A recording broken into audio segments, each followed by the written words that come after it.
Hi, I'm Jordan. You might know me from Board Game Breakfast, where I define really obvious board game terms, or from the hit Instagram account, Jordan Plays Blue, where I do quickly reviews and some other shenanigans. 2020 was a really awesome year for games. Don't let anybody tell you otherwise. It was so good. I was complaining with Randy and Ellen last night about how hard it was to come up with top 10 games. I could have come up with a top 20 games, and it would have been a really solid list. So to start off, I wanted to talk about some things that I really like in games, because I feel like my list is probably different than the typical BGG crowd.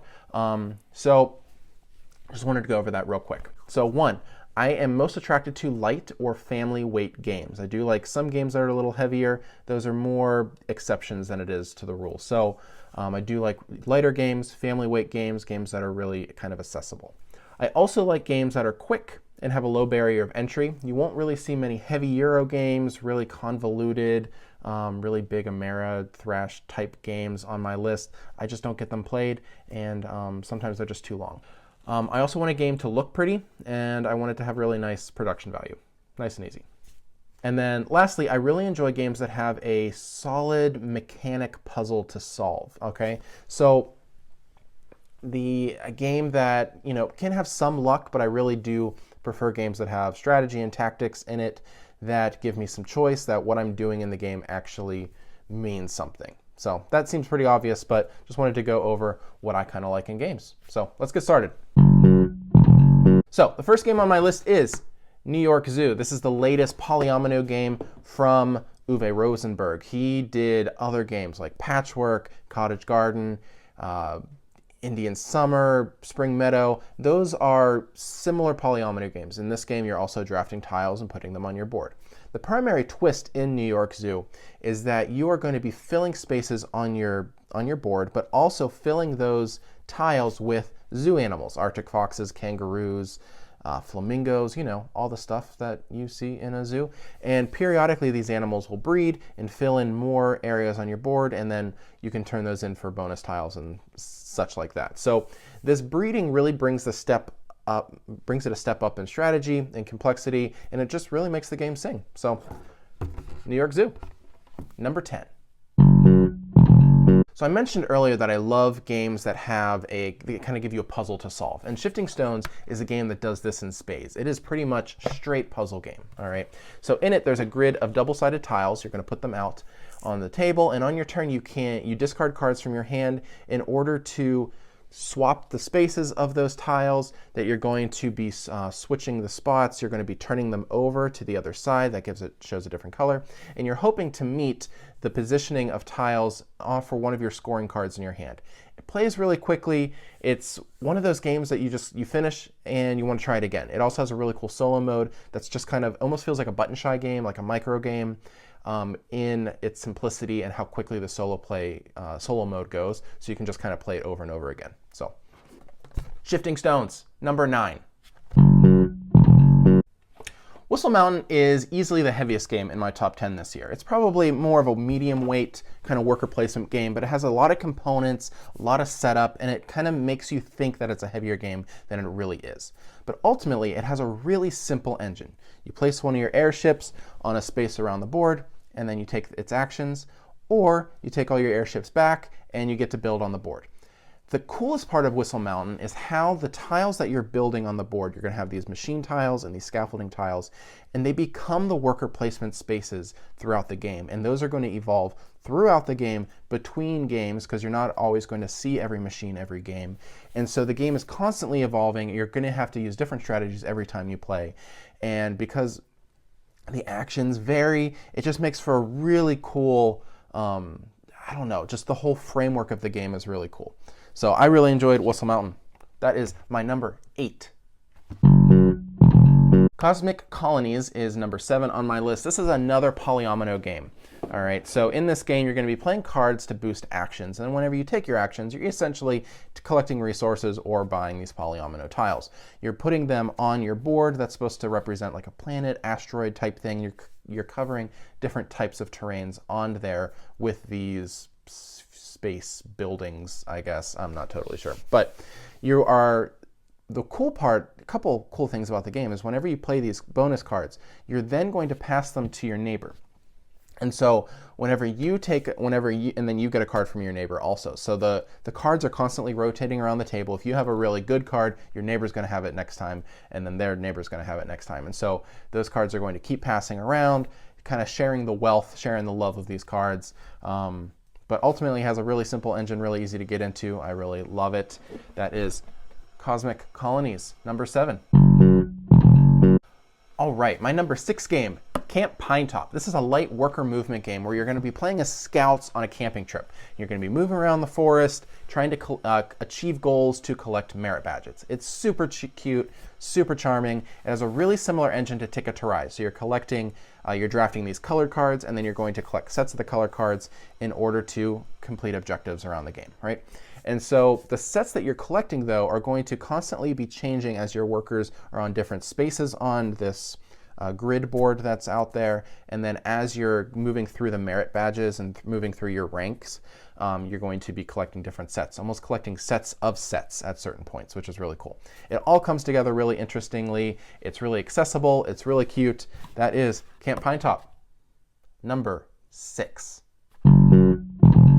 The Crew. It's been everywhere this year, and I think rightfully so. It's a trick-taking game. It's cooperative, and the players around the table are working together to complete these increasingly difficult missions. You're going to try to do tricks that have certain cards in them, do tricks in certain orders. Different people can only take certain cards, that kind of thing. I wouldn't say it's a particularly innovative game because trick-taking games already often use teams, and so that's kind of pseudo cooperation anyway. But I think the idea that these missions that you're accomplishing are really short. You're only doing one hand per mission, so you can play it as many times as you want in a row. And it provides you a different puzzle each time. And it's super satisfying, and it's really awesome whenever you can get like a couple of these tricks, a couple of these missions linked in a row together perfectly. I really enjoy it. That is The Crew, number 5. All right, we're entering the final 4 now. So this year, AEG has been just knocking it out of the park. It's great games year over year, okay? So this year we had Truffle Shuffle, we had Mariposas, we had Calico, Santa Monica. All right, they're all great releases from them, and they just keep turning them out for me. I love it. So Santa Monica is my number 4. This is a tableau building game where you're collecting cards to build up a beachfront boardwalk. And these cards are going to provide you with new workers that you're going to be moving around your tableau, different ways to score points at the end of the game. Sometimes they're going to have symbols on them, and depending on how you collect these symbols, you'll also be able to score points. It comes together really well. It's a game that after you finish, you're thinking about what you did wrong and wanting to do better the next time. It makes for a lot of really interesting and difficult decisions, and it's one that I really enjoyed. That is my number 4 game, Santa Monica. All right, my number 3 game is Fort. Fort is a cool deck building game from the company Leader Games that gave us Root and Vast, which I also really enjoy, but those are much more complex games. Those almost feel like you're playing a new game every single time because you're learning a bunch of different factions, and each faction plays differently, and there's all sorts of rules and all sorts of stuff going on.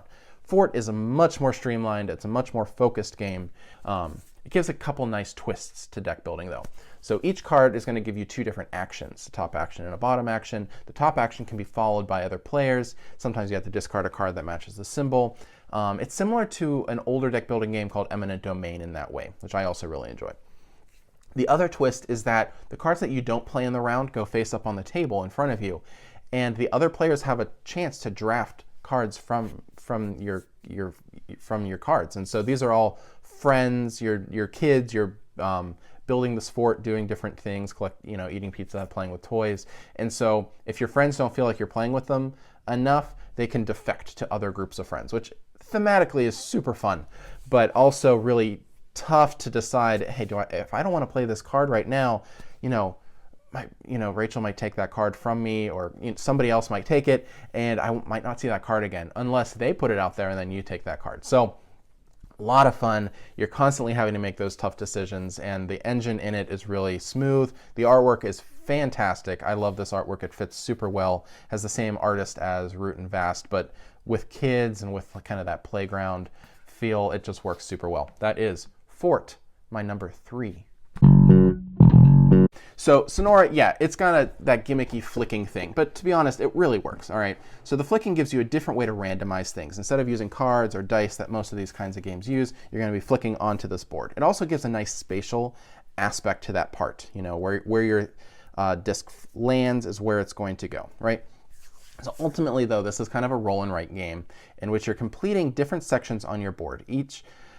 There's 4 different kind of puzzle sheets on here that you're trying to complete in different ways. And so it comes together really interestingly. I think each of these sections could be its own roll and write game, but by combining them all together, it makes the game much thinkier. It makes the game much, you know, sometimes it's a little hard to wrap your head around, but it makes for a really interesting and challenging game. I really enjoy it. That is Sonora, my number 2 game from the year. All right, my number 1 game of the year. What could it be? It's Calico. This was hands down the easiest decision of this entire list. Calico is so good, okay? Calico is a straight puzzle game. You're going to be building quilt pieces that have different colors and patterns on them, and based on how you place them on this quilt board, different cats will come and sit on your quilt. You get to sew buttons on them. There's also these objective spaces that you need to build certain tiles around. And with all of these different things happening, you're not going to be able to accomplish everything you want. And so it's one of those games where you have to constantly make these difficult decisions, constantly wrap your head around how this space is going to affect different things on your board. It's a different challenge every single time I play it. The production value is off the charts. It has these double layer boards that your quilt pieces are going to fit into. Things are glossy where they don't need to be glossy. The cardboard is super thick. The artwork is really charming by Beth Sobel. It's the complete package. It's a game that I do so poorly in, and then I want to play it again because I want to do better. And it's just one of those games that just kind of captured me, and I just think about it and how to do better next time. And frankly, it's just easily my favorite game of the year. It's a game that I'm going to be playing years to come, and it's another one from AEG, and they just keep knocking them out. All right, so there you have it. Those are my favorite games from 2020. There were another 10, 15 games I could have put on the list that I also super enjoyed. I'll make a slide about those in a second. But if there's any other games that you think fit in line with these games that you think I might enjoy, I know I've missed probably a ton of games from this year because, you know, I didn't get to play with game groups and do all that kind of stuff. But I'm really grateful to be able to have played all of these awesome games. I hope you can check them out too. But yeah, I think that's it, guys. All right, I'm Jordan. Thanks.